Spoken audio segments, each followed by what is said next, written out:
For many years in Britain, the story was a young person left their parents' home, married by 25, bought a house and started a family.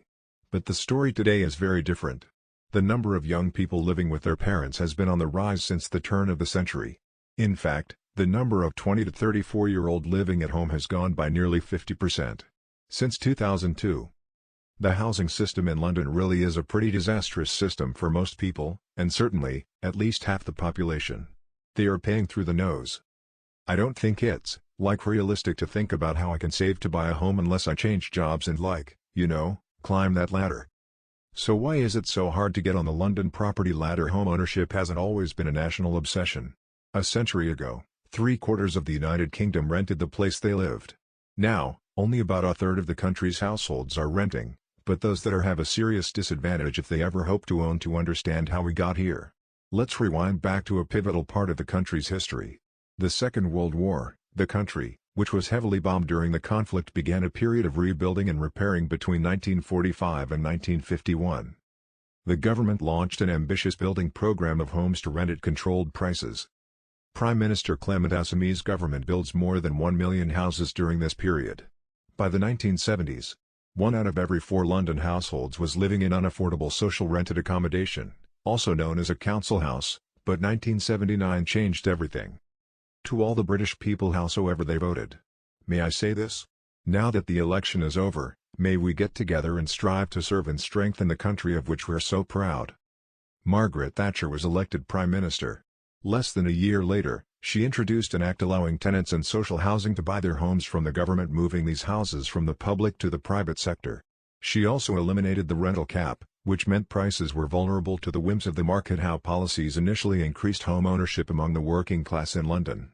But eventually lower and middle-income workers began to see the drawbacks of being thrust into the competitive private housing market.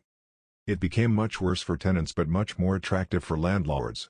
And that sector began to grow, and it grew from the mid-1980s right through till now. Reds which take up 30 or 40 or 50% of their salary, so they're not in a position to save the money you need to break into the ownership system. So we have, if you like, disgruntled people, particularly young adults, who are really not being served by this system at all. This graph shows the relationship between private rentals and home ownership in London. When FITA took offers, private rentals were declining steadily, while home ownership with a mortgage was on the rise. By the end of her time in 1990, this changed dramatically.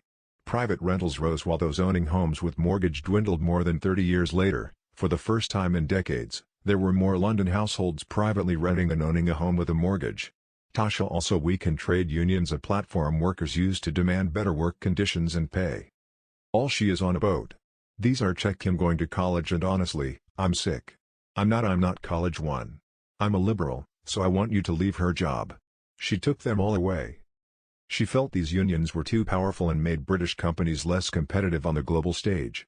Her plan worked well somewhat. British firms did become more competitive, but salary growth across the country declined from about 17% in 1979 to just 10% in 1990. And it has continued to decline today. In London, the average house price in the 1980s was something like 3 or 4 times the average salary, but now in London, it's something like 13 times the average salary.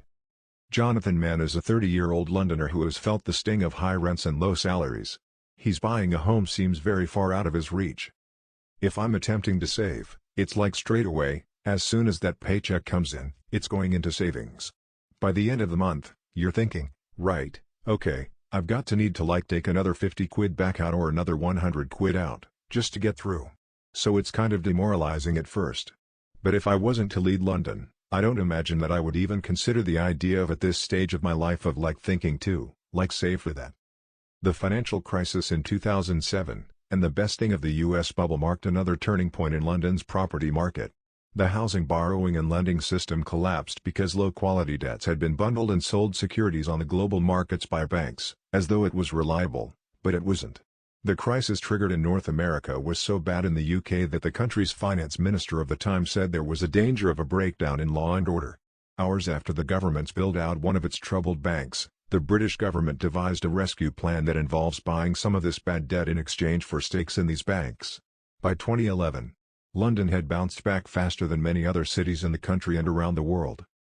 Many of us in London had expected at the time of the financial crisis that the economy of London will really suffer because it was so dependent on this financial sector.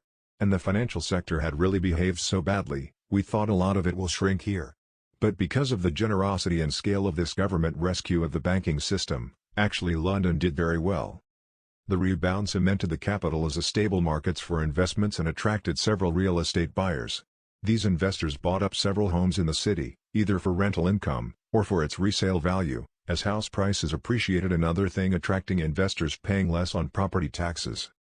In New York, for example, if you own a luxurious apartment, in an expensive district in Manhattan, you can be paying thousands and thousands of dollars a year in property tax, quite a significant percentage of its value, which is not the case here.